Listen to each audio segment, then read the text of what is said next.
Yung iba, mas makapangyarihan, mas dakila, yung founder nila kesa kay Kristo. Imagine that. Papayag ka ng ganon? Pare-pareho lang naman ang lahat ng reliyon. Come on! We are not the same. At hindi kayabangan na yun. Ang kayabangan ay pag sinabi mo, pare-pareho lang lahat. Oh, nagulat ka, no? Akala mo, nagpapakumbaba ka pa, no? Kasi nag-a-adjust ka sa iba para walang gulo, para walang usap, para peace-peace lang, para love-love lang. Isa po ba kayo sa mga Kristiyanong nagsasabing, pare-pareho lang naman ang lahat ng reliyon sa buong mundo? Na ang lahat ng tao ay isang Diyos lang talaga ang sinasamba? Iba-iba lang ng paraan ng pagsamba? Gayun ba? And so we must just regard our faith in Jesus as same prehas lang din, tulad ng iba, pues nagkakamali ka. Narinig po natin sa ating unang pagbasa ang pagharap ni Pedro at ni Juan sa Sanhedrin. Ang Sanhedrin ang siyang grupo dati ng mga Hudyo na matataas ang katungkulan. Napakamakapangyarihan ng grupong yan. Makapagpapataw yan kahit kanino na mapatunayang makasalanan ng parusang kamatayan. At yan ang parang inihahain nila kina Pedro at Juan sa ating unang pagbasang napakinggan. Kasi sang-ayon sa batas, sa Deuteronomy chapter 13, 1 and following, kapag mayroong isang propeta ang gumawa ng himala at nag-introduce ng ibang Diyos, liban sa Diyos na kilala ng bayang Israel, hindi dapat paniwalaan yan at dapat parusahan ng kamatayan yan. Maliwanag na nakagawa before this ng himala sa ngalan ni Jesus, sina Pedro at Juan. Ang tanong ngayon ng Sanhedrin sa kanila, kaninong kapangyarihan nyo ginawa ang bagay na ito? Binebentot na nila kay Pedro at kay Juan ng kamatayan. Kasi oras na sabihin ni Pedro at ni Juan, sa pangalan ni Jesus, hindi naman nire-recognize, lalong-lalo na during those times, ng mga Hudyo na Diyos, si Jesus. Kaya nga napako sa krus si Jesus. Kapag iyan ang sinabi ni Pedro at ni Juan, alam na this, ang kanilang kahihinatnan, kamatayan. But despite this, sinabi pa rin nila, sa pangalan ni Jesus, ginawa namin o nagawa namin ang himalang yan. They even said, there is no salvation through anyone else, nor is there any name under heaven given to the human race by which everyone should be saved only by the name of Jesus. Because God did not provide any alternative. Imagine that. How powerful that was. And for Peter and John to declare that. Samantalang tayo, wala pa mang diskusyon. Mabilis na tayo agad magsasabi kapag may na-encounter tayo na kaibigan, kumare, na hindi naniniwala kay Kristo, iba ang relihiyon, ang bilis nating mag-isip o magsabi, pareho lang naman. Sa tingin mo, kapareho lang ni Kristo. Yung ibang sinasamba ng ibang mga kapatid natin, sige nga. O may sikat ngayon, kaparehas ba si Kristo noon? Sige nga. Kung si Kristo yon, hindi magtatago yon. Kung pare-pareho na naniniwala ang tao sa buong mundo kay Kristo, di sana lahat tayo Kristiyano. By the way, pag sinabing Kristiyano, hindi lang Katoliko, kasi may mga Kristiyanong hindi Katoliko, basta naniniwala kay Kristo. Okay? Pinsang buo natin yung mga yon. Pwedeng may pagkakaiba tayo sa ibang mga pagka-practice ng reliyonan, pero ang mahalaga, pareho tayong naniniwala kay Kristo at hindi lahat ng tao ganon. Yung iba, ang turing kay Kristo, tao lang. The most, propeta lang. Yung iba, mas makapangyarihan, mas dakila, yung founder nila kesa kay Kristo. Imagine that. Papayag ka ng ganon? Kasi yun ang ibig sabihin ng pare-pareho lang naman ang lahat ng reliyon. Come on! We are not the same.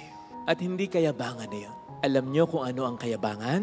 Ang kayabangan ay yung kabaligtaran nun. Ang kayabangan ay pag sinabi mo, pare-pareho lang lahat. Yun ang kayabangan. Oh, nagulat ka, no? Akala mo, nagpapakumbaba ka pa, no? Kasi nag-a-adjust ka sa iba para walang gulo, para walang usap, para peace-peace lang, para love-love lang. Hindi ko naman sinasabing makipag-away tayo. Mahalin pa rin natin sila, ituring natin sila bilang mga kapatid, ipagdasal natin na mahaligtas pa rin sila, irespeto natin ang mga practices, paniniwala nila, yun ang trip nila, mahalin pa rin natin sila.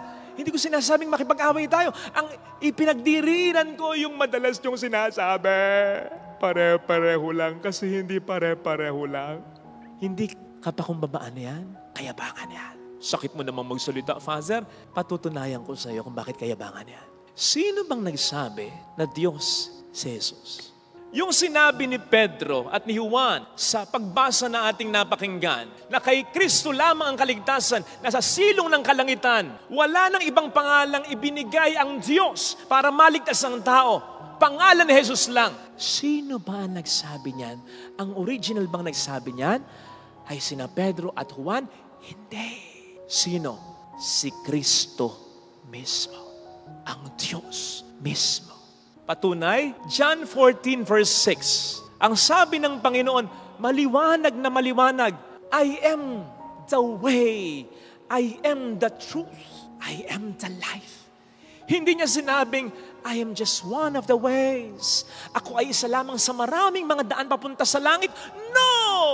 Maliwanag ang sabi ni Jesus. Ako lang ang daan. Karugtong niyan, no one comes to the Father except through me. Walang makapupunta sa langit, sa Diyos, kundi sa pamamagitan ko. John 10:7, I am the gate of the sheep. I am the vine. I am the resurrection and the life. Si Jesus na Diyos ang mismong nagsabi niya. Ngayon kung sasabihin mo, pare-pareho lang, iba't iba ang daan. So parang sinasabi mo sa kanya, maganda yung argumento mo, bossing, pero hindi ganyan ang take ko. Para sa akin, marami kayo. Ano? Mayroon pa bang masasagad na kayabangan doon? Na kontrahin mo mismo, ikaw na nilikha lamang ang sinabi ng lumikha sa'yo. Besides, batay sa ating karanasan, ayaw nating ikinukumpara tayo. Lalo na ayaw nating ipinaparis tayo sa isang tao na obviously, alam mo, mas angat ka kaysa sa tao. Magaling kang player ng basketball, all around ka. Samantalang mayroong kang katunggali, nag-dunk, pero puro dunk lang naman ang alam, puro lakas lang alam. Ikaw nagdadunk ka rin, pero sinabi sa iyo, nung nakakita sa katunggali mong nag-dunk din, lakas niya, kasing lakas mo, sa loob-loob mo, uy, puro dunk lang ang alam nun. Ako nakapag-crossover ako, may long shot ako, may assist ako. Wag mo namang sabihin ka, parehas ko lang yon. Di ba? Merong bumirit. Minsan may mga ganon eh. Bumirit lang, maganda na ang boses para sa'yo. Eh yung isang bumibirit, maganda talaga ang boses, malinis.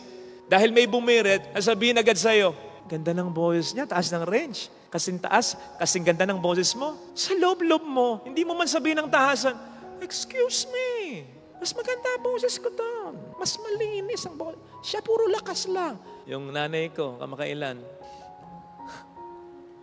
sorry ma ha, sample lang. Sabi niya, anak, si ganito, nagkita kami. Sabi ba naman sa akin, Mader, kamukha mo si ganito. Kamukha ko ro yun. Anak, ang pangit-pangit ng ilong nun. Pango ba ilong ko, anak? Loko mo siya. Kala niya natutuwa ako sa kanya. Inulit-ulit pa. Eh yung kinukumpara sa kanya, may tsura din naman kahit pa paano. Sabi ko, yabang mo. See, etong punto. Ikukumpara, ipaparis mo ang nilikha sa isang likha. Ang walang hanggan sa taong may katapusan. Ang Diyos na dakila. Ang Diyos na banal sa taong makasalanan. Anong mararamdaman ng Diyos diyan? Isa pa, ayaw mo nung may ginawa kang mabuti, kahit isa lang. Pinlagiarize, o kaya ginaya yung tono, siya yung pinuri. Ikaw yung gumawa, ikaw yung nagsikap, pinalabas niyang siya, yung credit napunta sa kanya, magagalit ka, masasaktan ka. Yung iba nagdedemanda pa, nag-iiskandalo pa. Isang kabutihan lang na ginawa mo yun na kinuha yung credit, kinuha ng iba. Kapatid, kapag sinabi mong pare-pareho lang, ang Diyos ay kaparehas lang ng iba. Ibinibigay mo, hindi lang ang isang ginawa ng Diyos, lahat ng ginawa ng Diyos, ibinibigay mo rin, sinashare mo sa... Pwede ba yon? Come on. Nagalit nga ang Diyos kay Satanas kasi ang sabi ni Satanas daw, sangayon sa Isaiah 14:14, I will go on top of the clouds and I will be like the Most High. Anong ginawa ng Diyos kay Satanas? Ibinaba siya sa lupa dahil ayaw ng Diyos na may aangkin ng kadakilaan niya, na may magsasabing, Diyos siya. Tandaan mo kapatid, ng pinakaunang utos ng Diyos, huwag kang magkakaroon ng ibang Diyos liban sa akin. Tandaan mo kapatid, nang sinabi ng Diyos na mahalin natin siya, ang sabi niya, mahalin mo ko ng buo. Ako lang ang mahalin mo ng buo. Kaya please huwag padalos-dalos na sabihin, pare-pareho lang ang lahat ng relihiyon. Hindi ko sinasabing makipag-away, makipag-diskusyon. No. Pero, huwag mong sabihin at isipin, pare-pareho lang. Please God and not man. Ano kung maging mayabang ka sa tingin ng kapwa mo na nagsasabing kaparehas lang ng Diyos, ng Diyos niya si Kristo? Ano kung maging mayabang ka at sabihin mo sa Kanya, hindi pareho. Ano kung maging mayabang ka sa tao? Nagiging mapagkumbaba ka naman sa mata ng Diyos. Kesa naman, maging mapagkumbaba ka, kunyari lang sa tao, pero ang yabang-yabang naman ng tingin ng Diyos sa'yo. Hindi ko po alam kung ano yung salvation history na mayroon ang iba na hindi naniniwala kay Kristo. Hindi natin panghihimasukan yan. Dapat naniigalang yan kung ano man yan. Ang isipin na lang natin, yung salvation history natin, lahat ang ginawa ng Diyos para sa atin. Actually, wag mo nang isama lahat. Nasabi nga ni St. John, kung isa-isahin, isusulat lahat ng ginawa ni Kristo, kulang ang buong mundong ito. So yung nakita natin, bahagya lang, tapyas lang. Kasi walang hanggan ng kadakilaan at kabutihan ng Diyos. Mag-concentrate ka na lang, napanood mo yung The Passion, di ba naiyak ka pa? Di ba natatouch ka? Kasi pinakita sa iyo ng Panginoon sa pamamagitan noon, kung gaano kanya kamahal. Pelikula lang yun. Hindi pa totoo yun. Kasi ang totoo, mas masawal pa to. Ang nakita mo, artistang gumanap Diyos yung nagkaganon. There is no great love. Kaya nga sabi sa Bible, great. Wala nang masihigit pa. Isama mo pa siyempre, mula pa nung una, na siyang nag-revolve lang naman, nagsentro at nag-culminate kay Kristo. Ganun lang din ang eksena Simula pa nung una, nilikha tayo ng Diyos, we are the crowning glory of all His creation. Anong ginawa ng ating unang mga magulang? Hindi tumanaw ng utang na loob, nagkaroon ng kasalanan. Anong ginawa ng Diyos? Hindi pa man, pinangako na ang tagapagligtas sa libutan. At sa paulit-ulit, ganyan lang. Nagkakasala ang tao, pinapatawad ng Diyos. Hindi na napapagod ang Diyos sa paggawa ng paraan. Kasi ayaw niyang mag-end up tayo sa walang hanggang kaparusahan sa impyerno. Kung ikaw na magulang, gagawin mo ang lahat para sa anak mo.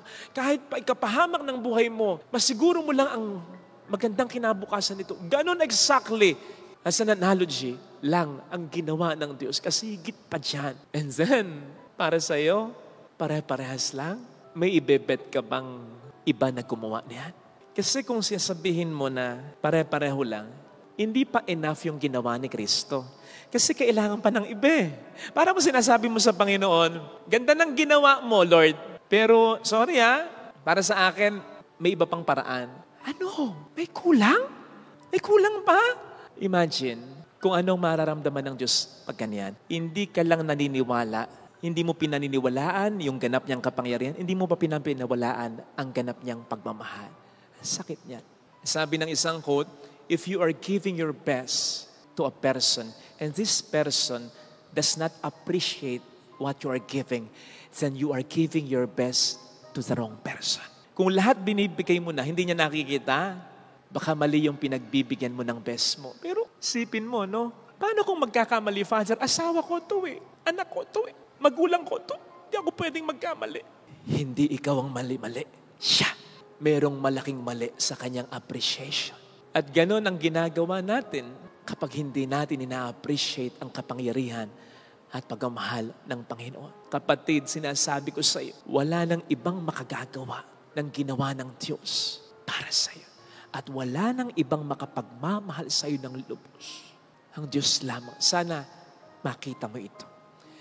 Ito sana mga kapatid ang ating ipagdasal sa banal na misa na maangkin natin na hindi lamang natin sasabihin o iisipin kapag may kumukontra ng pananampalataya natin na hindi naniniwala sa Panginoong Diyos natin. Hindi lang yun ang kaso. Kasi gagamitin mo rin yung mensahe na wala nang makapangyarihan, ang Diyos ko lang. Wala nang nagmamahal sa akin, si Kristo lang. Gagamitin mo rin yan sa oras ng mga problema na iyong maranasan. Panghawakan mo yan. Makapangyarihan ng Diyos. Mahal ako ng Diyos. Upang mas makayanan natin ang pagharap sa anumang unos.